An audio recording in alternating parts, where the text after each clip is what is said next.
Welcome back sa ating mga balitang basketball. Desidido na itong si Reeves na manatili sa Los Angeles Lakers long time. Ayon pa mismo sa kanya, gusto kong maging Laker for life. Dito na ako magre-retiro.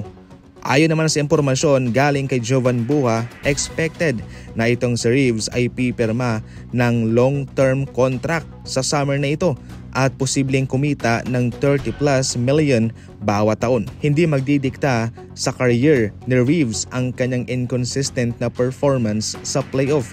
Naging maganda naman so far overall ang kanyang naibigay na numero sa regular season. Sa puntong ito ay naging parte na si Reeves ng core ng Los Angeles Lakers. Hindi kompleto ang Lakers kung walang Reeves at siya'y napamahal na din sa mga fans. Sa puntong ito mga idol ay handa rin po ang Lakers na mag-commit long term kay Reeves. Maraming mga nambabatikos kay Reeves at yung mga eksperto ayon pa sa kanila ay kung ilalagay daw itong si Reeves sa ibang kupunan, magsisilbing coming off the bench player type lamang daw siya. Pero sa Lakers iba ang kanilang nakikita. Mayroong potensyal itong si Reeves at kinakailangan lang talaga na i-develop pa siya at palibutan ng mga veteranong magme-mentor sa kanya.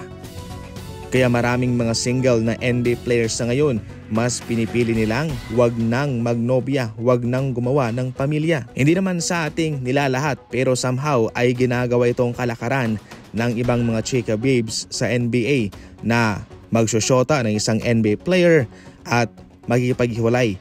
Magde-divorce din kaagad at magde-demand ng sustento, especially kung mayroon silang mga anak. Ito nga itong si Kent Bazemore mga idol ay kinakailangan na bayaran ng nasa 1.5 million ang kanyang ex sa kanilang paghihiwalay. Pati yung mga ari-arian ay kanilang pinaghati-hatian. Samantalang babayad din po ng nasa 5,000 monthly support itong si Kent Bazemore sa kanyang anak. Sa ngayon mga idol ay naghihirap itong si Kent Bazemore kahit na medyo malaki naman ang kanyang kinita sa kanyang career. Subalit hindi na nga siya naglalaro sa ngayon sa NBA. As of now, siya ay nasa G-League affiliate ng Hornets na Greensboro Swarm. Ang ating huling balita patungkol naman dito ay yung kay Anthony Edwards na binayaran na po ng buo ang kanyang sustento sa kanyang anak sa loob po ng 18 taon. Lamsam ang kanyang binayad, ayaw niya ng monthly. Samantala, pinagtanggol naman ni Kevin Garnett itong si Doc Rivers, gayong wala itong kasalukuyang tagumpay sa kanyang pagiging head coach sa NBA. Sa mga baguhan lang dyan sa NBA, itong si Doc Rivers ay kabilang sa mga prominenteng pangalan kapag pinag-uusapan ng isang head coach sa NBA. Sa kanyang pananatili sa Boston Celtics, ito ho'y kanyang napapunta sa finals ng 2 beses at nanalo pa ng kampyonato way back 2008.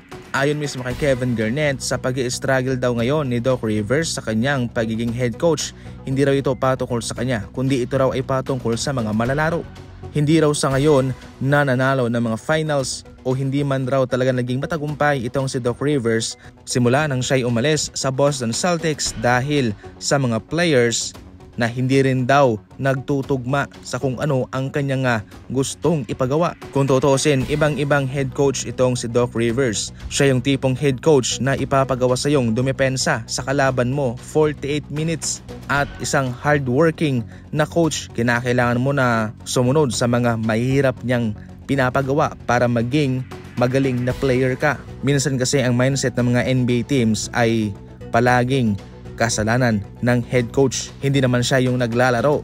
Baliwala kung magaling yung head coach mo pero hindi naman magaling yung mga players mo. Isang halimbawa mga idol ng magandang koneksyon at chemistry ay ang OKC Thunder, si Coach Mark Daigneault at yung kaniyang mga malalaro na wala namang mga star player pero nagawa nilang magkampiyon dahil magaling ang kanyang mga players at magaling din po ang head coach. Doon pa lang ay atin na pong nakikita ang koneksyon